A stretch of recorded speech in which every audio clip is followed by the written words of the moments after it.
Welcome back. The materials we have today synthesize a whole raft of recent administration actions. We're talking defense contracting, fraud enforcement, environmental policy, and Venezuela. And I think we have to jump right in because the material presents a powerful philosophical conflict right from the get-go. Absolutely.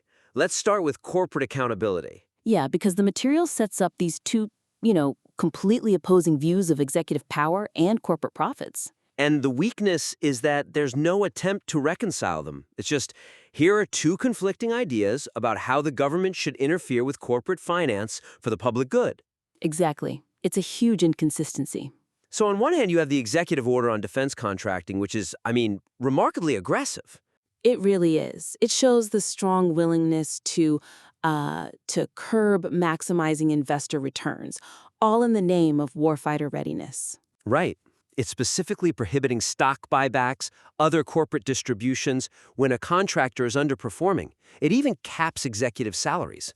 It's a very high level of intervention. The message is pretty clear. National security trumps the fiduciary duty to shareholders. Which, in itself, that's a fascinating and really powerful policy statement. It is. But that level of control is in direct tension with the other policies you detail, most notably the deregulation from the Council on Environmental Quality, the CEQ. Which goes in the complete opposite direction. The total opposite. That action provides this sweeping regulatory relief, mainly to energy and infrastructure companies. The goal is business speed, profit maximization. So the material fails to really connect those dots. It doesn't explain why one group of very wealthy corporate interests faces these punitive financial rules, while another gets a free pass to maximize profit. It reads like a kind of situational morality, discipline for defense contractors, but total deregulation for energy companies. Okay, so what's the suggestion here? How do you fix that? Well, the suggestion is to really strengthen the narrative by defining the administration's policy boundary. The material has to clarify, is this intervention only for immediate national security issues? Is it purely pragmatic? Or is it a broader philosophy that maximizing profit is, inherently secondary to the administration's goals across the board? Exactly, because defining that line is crucial.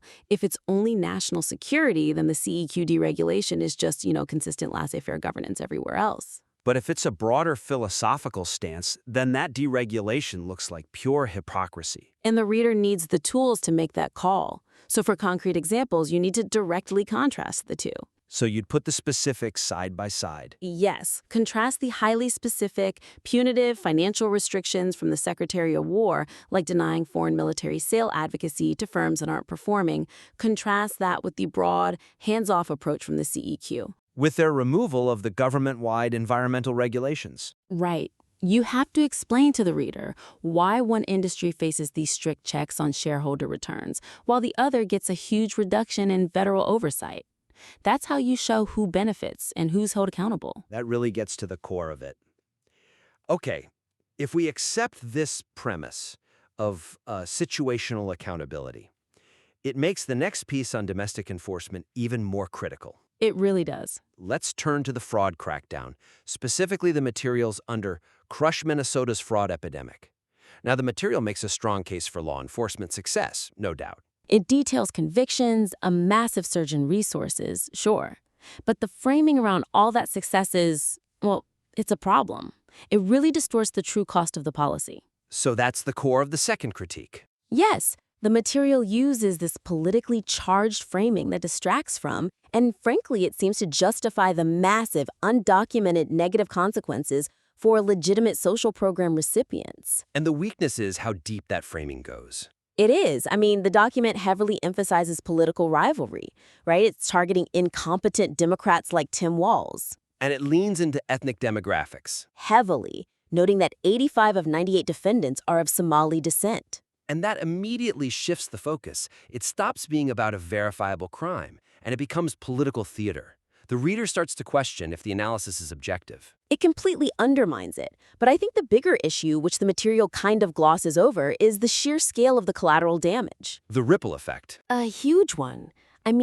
Actions like the Department of Health and Human Services freezing childcare payments nationwide or forcing immigration sponsors to repay Medicaid benefits, that is a massive, undocumented negative consequence for millions of regular, non-fraudulent Americans. People who rely on things like Head Start or basic health care. Exactly. This is a policy execution problem on a monumental scale, and the material just fails to document that human cost. That's a huge oversight. We're talking about essential services being cut off across the entire country because of a crackdown on one specific fraud scheme. So the material has to address that trade-off. Okay, so the suggestion is to separate the two things. You have to. Separate the verifiable law enforcement success, the 64 convictions, the 1,750 subpoenas. Separate that from the analysis of how the policy was executed. The material must acknowledge and assess the trade-off in human welfare. You have to ask the ethical question.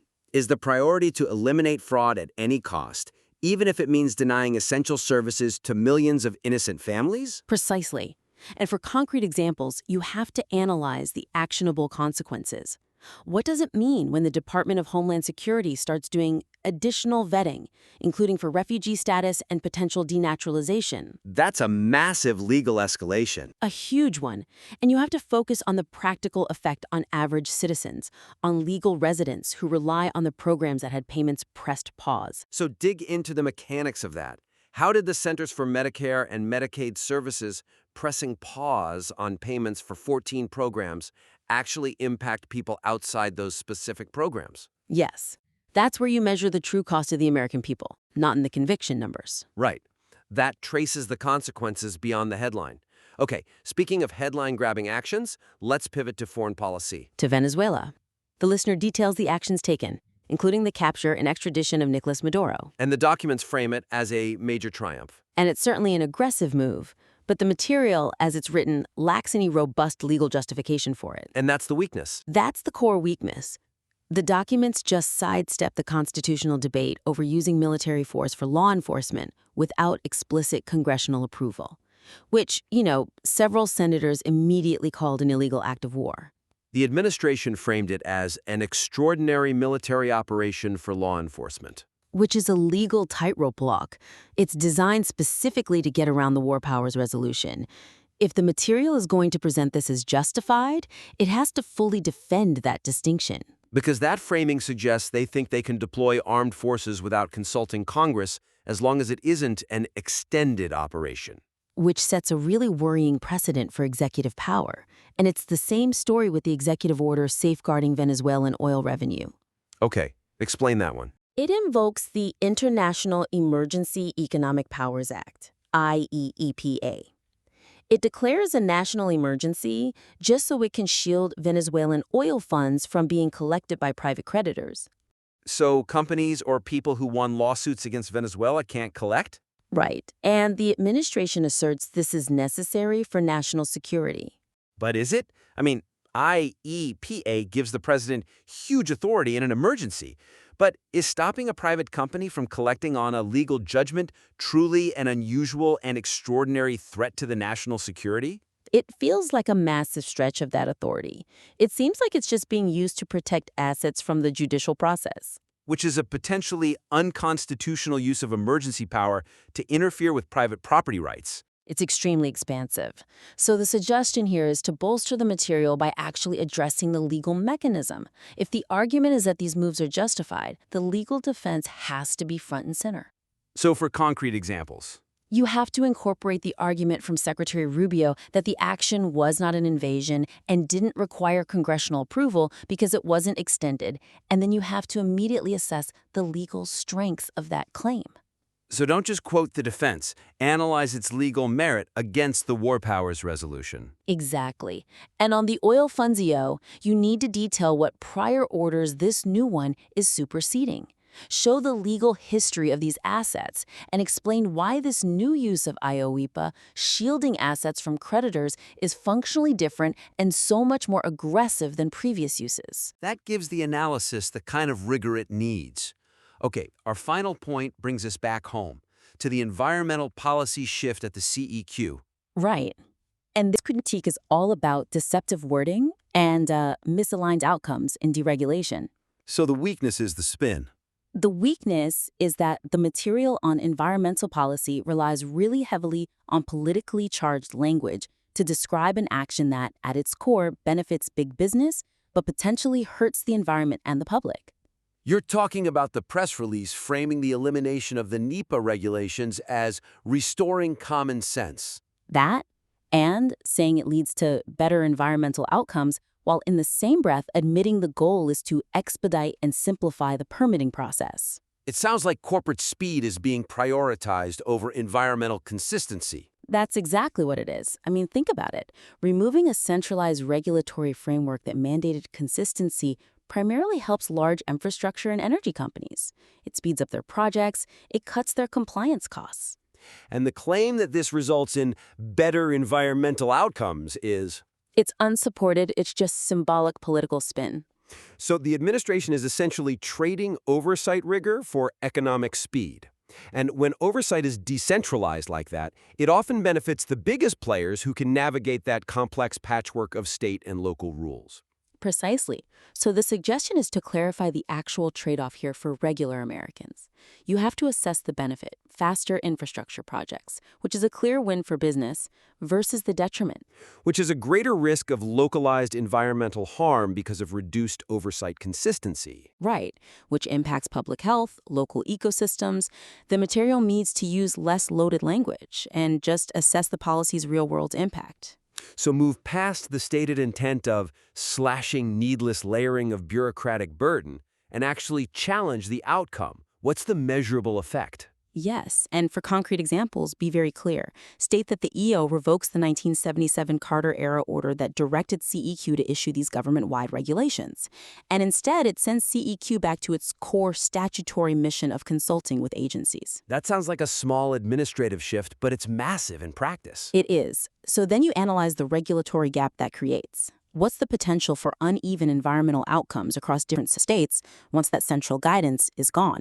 That kind of analysis is what elevates this from just reporting into real structural criticism. So, to recap, this has been a very focused critique on 4 areas where the analysis can be significantly deepened. We started with that foundational conflict. The contradictory philosophies on corporate accountability.